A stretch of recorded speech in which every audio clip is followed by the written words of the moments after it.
एका दिवसात बदलणार नाही। हा समाज जो आहे हा काही आयता पावसासारखा वरून पडत नाही, तर तो घडतो आणि ते घडण्याचं केंद्र पहिलं असतं कुटुंब। व्यक्तीपासून कुटुंब, कुटुंबापासून समाज तयार होतो। त्यामुळे जोपर्यंत प्रत्येक व्यक्ती शारीरिक, मानसिक, बौद्धिक, आर्थिक आणि आध्यात्मिक अंगाने परिपूर्ण होणार नाही, बालपणापासून मुलगा असो मुलगी असो हे बरोबरीने वागवल्या जाणार नाही। आजही माय पोरीला आणि पोराला बरोबरीने एकाच माईच्या पोटी जन्माला आलेले आजही MSc PhD डॉक्टर झालेल्या माया अजूनही पोरगा आणि पोरगी स्वतःच्या पोरापोरीमध्ये फरक करतात। त्या पोरींनी तक्रार कोणाकडे करायची? हुंडा बाप की माय, कोण द्यायला सांगते? माय करून टाका म्हणते। ते खेडेकर सारखं पोरग पुन्हा कुठे मिळणार आहे फुकटात?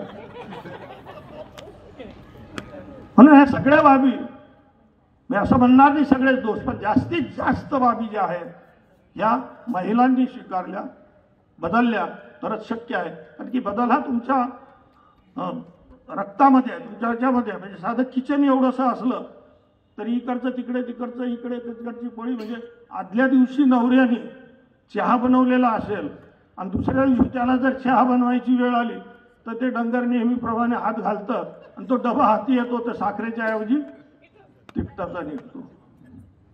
एवढे सगळे बदल तुमच्या वैयक्तिक जीवनामध्ये, कौटुंबिक जीवनामध्ये तुम्हाला आवडत असताना तुम्ही का बदलते? साधी टिकली,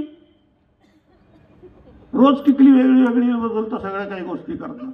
नवरा बदलता येत नाही हा तुमचा एक अडचण असल्यामुळे मला काही मान्य आहे, नाहीतर ते सुद्धा बदलले असते। एवढी बदलाची आवड असणाऱ्या महिलांनी जर ठरवलं तरच हा बदल शक्य आहे, अन्यथा बहुजन समाजाला कोणी होत नाही।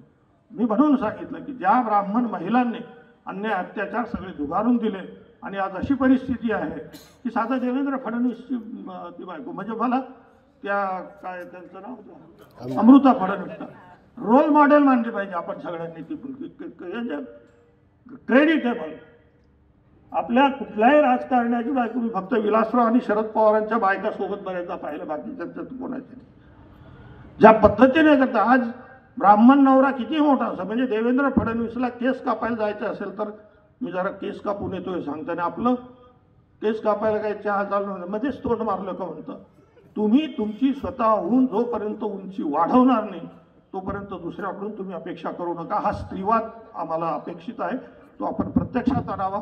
त्याच्यानंतर अनेक अडीअडचणी आहे, म्हणून पहिल्यांदा स्वतः तयार व्हा। स्वतः तयार झाले तर आपोआपच मी मगा सांगितलं तसं बालपणापासून असे मुलं मुली जर तयार झाले तर असे मुलं मुली ज्यावेळेस संसारात येतील, फॅमिली म्हणजे नवरा आणि बायको, बाकी पोरं जे आहेत हे आपलं काय म्हणतात ते जसं इथेनॉल।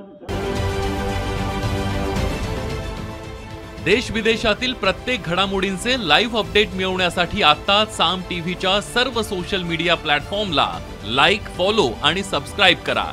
तसंच सर्व नोटिफिकेशनसाठी बेल आयकॉन प्रेस करायला विसरू नका।